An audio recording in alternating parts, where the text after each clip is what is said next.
After my husband threw me out, my father's hidden wealth found me first and shocked everyone. I never imagined one decision, one argument, one slammed door could push me into the cold night, holding nothing but a small suitcase and a bruised heart. My marriage had been crumbling for months, but I had always believed that a home, our home, was something two people fought to protect.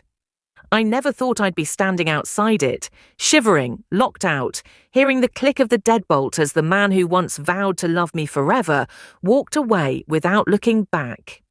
It started earlier that afternoon. My husband, Mark, had been acting unusual for weeks, coming home late, avoiding conversations, guarding his phone like it held the nuclear codes. When I finally gathered the courage to ask him what was going on, he exploded. He accused me of being controlling, ungrateful, suspicious. But I had seen the signs before. My mother used to say, "When someone hides their eyes, they're hiding their truth." And Mark had been hiding his eyes for a long time. The argument escalated. Words cut deeper than physical wounds, and he knew exactly where to strike. "You've brought nothing to this marriage," he shouted. "Everything we have is because of me. You're just extra baggage." I froze. Extra baggage. That phrase lodged in my chest like broken glass. I reminded him that I had supported him through years of low-paying jobs, through failed business attempts, through every moment when he doubted himself. I reminded him that marriage isn't a scoreboard, but he wasn't listening. Something else was driving him, or maybe someone else.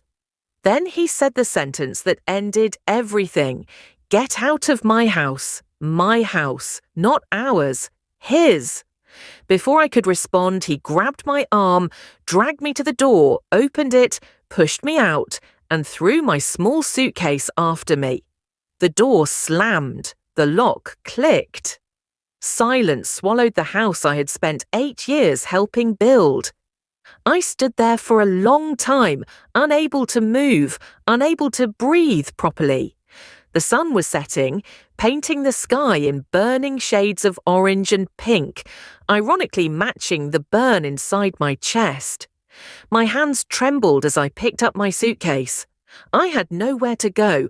My mother had passed away years ago, and my father, well, he died when I was 20. I knew we weren't wealthy. At least that's what I had always believed.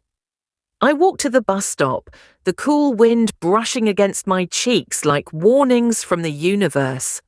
When I reached into my purse to check my wallet, reality hit me again. Mark had frozen our shared cards last month for budgeting reasons. I had less than $12 in cash. My phone battery was dying. I had no friend I trusted enough to call, not anymore. The only thing left in my purse was a tiny envelope I kept for sentimental reasons. Inside, it was my father's old ATM card. It wasn't active, of course. At least that's what I always assumed. The card had expired years ago, and I kept it only as a memory. A symbol of a man who had always tried his best despite the little he had. But when desperation thickens around you, even impossible options begin to look like lifelines. I walked to the nearest bank ATM, telling myself I just wanted a place to sit, to think. The machine hummed softly, the glow of the screen casting a cold blue light on my face. I pulled out the card.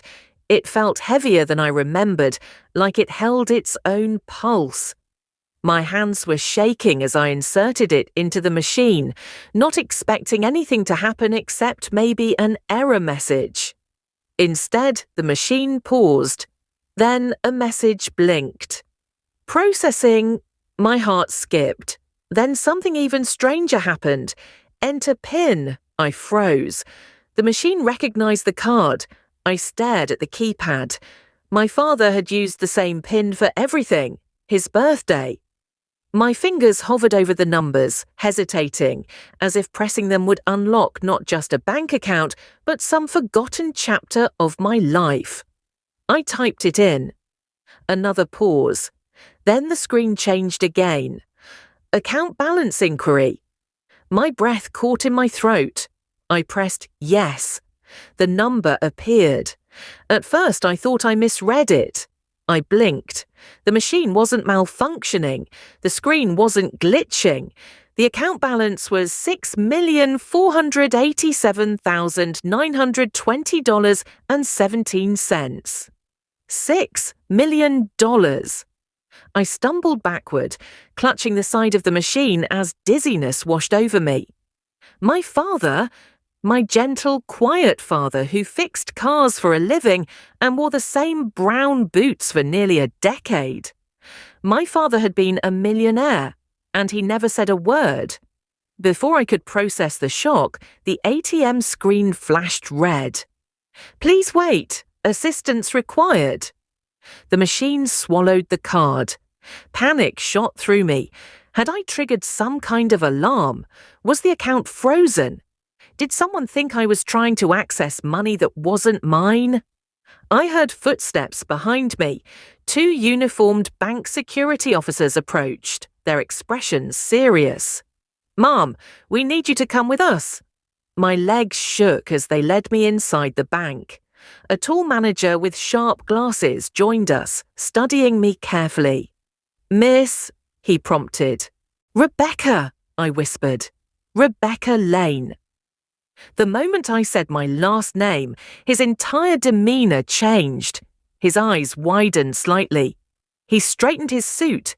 His voice softened with a mixture of respect and shock. "Lane?" he repeated. "You're his daughter." I nodded slowly. "Whose daughter?" The manager exchanged a look with another employee before turning back to me. "Miss Lane, your father was one of our most important clients. He had strict instructions in his file. If anyone ever accessed the account after his death, we were to be notified immediately." My chest tightened. "Why?" "Because the funds were meant for you." I stared at him, speechless. He continued, "Your father instructed us not to reveal the account until his daughter willingly tried to access it. He said, and I quote, 'If she ever reaches for that card, it means she truly needs help.'" Tears filled my eyes. My father had known, years before he died, that I would one day face something unbearably painful. And he had prepared for it. The manager brought out a folder, thick, sealed, with my father's handwriting on top. My name was written in bold letters. My hands trembled as I opened it. Inside were documents explaining everything.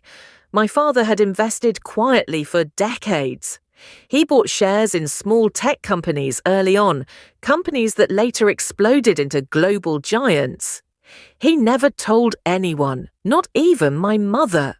He didn't want the money to define us. He didn't want people using him. And he didn't want me depending on wealth instead of strength. But he wanted it to be there when I truly needed it. And I needed it now. The bank manager cleared his throat gently. "Miss Lane, the account is legally yours, and there is more." "More?" I whispered weakly. "Your father left you a property as well, a fully furnished house in your name." My knees nearly gave out. The next few hours were a blur. The bank helped me get access, verify everything, arrange transportation to the property. I felt like I was floating through a dream, or a nightmare, or both. The house was beautiful, a large 2-story cabin-style home near Lake Auburn, surrounded by tall trees and a quiet breeze. It felt safe, warm, mine. As I walked inside, I found one last letter on the kitchen counter. My father's handwriting again. "My brave girl, if you are reading this, life must have broken your heart in a way I always feared. But you are stronger than anything that has tried to destroy you. This is your fresh start. Build a life where no one can throw you out again. And when you're ready, choose love that chooses you back. With all my love, Dad." I broke down sobbing. The next morning, my phone buzzed. Dozens of missed calls, messages, all from Mark. Suddenly he cared. Suddenly he was sorry. Suddenly he wanted to talk. I ignored him. That evening, a brand new car arrived at my driveway, a gift from the bank as part of a premium client benefit my father had qualified me for years ago. The delivery man handed me the keys, grinning. "You must be important." I smiled for the first time in days. "I guess I am." But the story didn't end there. A week later, Mark showed up at my father's property. He tried to act apologetic. He said he regretted everything. He said he didn't mean to hurt me. He said we should work things out. But his eyes kept drifting to the house, the car, the life he thought he could crawl back into. I didn't let him inside. I stood at the doorway, calm, steady, and stronger than he had ever seen me. "Mark," I said quietly, "you threw me out because you believed I had nothing. Now that I have something, you want me back." He stammered, but I didn't let him speak. "I don't need you, and I don't want you." The look on his face was priceless. Shock, disbelief, a bruised ego crumbling under its own weight. I closed the door. For the first time in years, the silence wasn't painful. It was peaceful. My life didn't just restart that day, it transformed. I enrolled in courses, travelled, built a career, made new friends. I learned to trust myself again, to love myself again. I learned that being thrown out was not the end, it was the beginning of the life I truly deserved. And through every new chapter, I remembered this truth. Sometimes the door that closes is the one that saves you. Sometimes the person who walks away is the one who frees you. And sometimes the wealth you need most is the strength you discover when you're forced to stand alone. But my father's hidden wealth, it didn't just help me stand, it made the whole world watch as I rose.